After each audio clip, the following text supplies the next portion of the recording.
Did you know that when Ferdinand Magellan arrived in the Philippines in 1521, he wasn't the first one? For thousands of years before he came, the islands were already inhabited by thriving communities of people who had their own rich and complex way of life.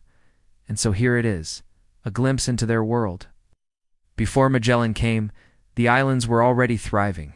Filipinos lived in coastal villages made of bamboo and nipa huts, each with a watchtower to warn them of impending danger. Life was peaceful, and the people were happy. The day began with the crowing of roosters and the rising of smoke from cooking fires. Menfolk went out to sea with their balangay boats, using spears and fish traps to catch enough fish for the entire community. Others stayed on land, farming rice and root crops and taking care of livestock. Still others forged tools and weapons, while some mined gold from rivers to trade with other settlements. Women wove colorful fabrics and led local trade in the marketplace, bartering goods from neighboring settlements. When the sun climbed higher in the sky, the air grew hot and heavy. Children took turns fetching water from the well and helping their mothers pound rice and other chores. In the quiet of the evening, after the day's heat had faded, mothers would gather their children close and tell them stories through songs and dances. They taught them about the world around them, about nature and its wonders, and about the unseen spirits that resided in trees, rivers, and mountains. The children listened intently, their eyes wide with wonder and their hearts filled with awe. As the night deepened, fireflies twinkled in the darkness, and the sound of crickets filled the air. The community slept soundly in their homes, lulled to sleep by the gentle rocking of the waves on the shore.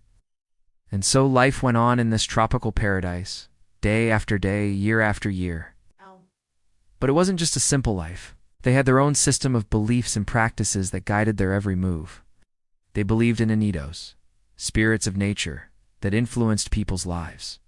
To appease these spirits, they built shrines and offered them food and prayers. They also worshipped many gods and goddesses, each representing different aspects of their world. One was the god of the ocean, another the god of the harvest, and yet another was the god of war and courage. To commune with the gods, they turned to the Babylon, the spiritual leader of the community. The Babylon was not only a priest, but also a healer and a protector of their culture and traditions.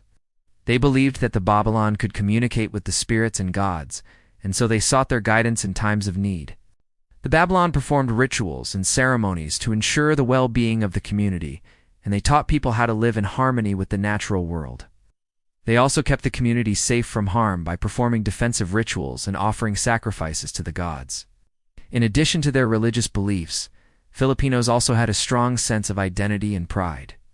They were known for their vibrant culture, which was reflected in their art, music, and literature. They also had a deep respect for their elders and valued their wisdom and experience. This respect was evident in the way they addressed their elders and the way they honored them during special occasions. They also believed in helping those in need and were known for their hospitality and generosity. Furthermore, Filipinos were skilled traders and explorers. They had established extensive trade networks throughout Southeast Asia, and they were known for their expertise in navigation and shipbuilding. They also had a strong sense of curiosity and adventure, and many of them were willing to brave the dangers of the sea to explore new lands and cultures. All in all, before Magellan came, the Philippines was a land of beauty, culture, and adventure. It was a place where people lived simple yet meaningful lives, where they had a deep connection to their environment and to each other.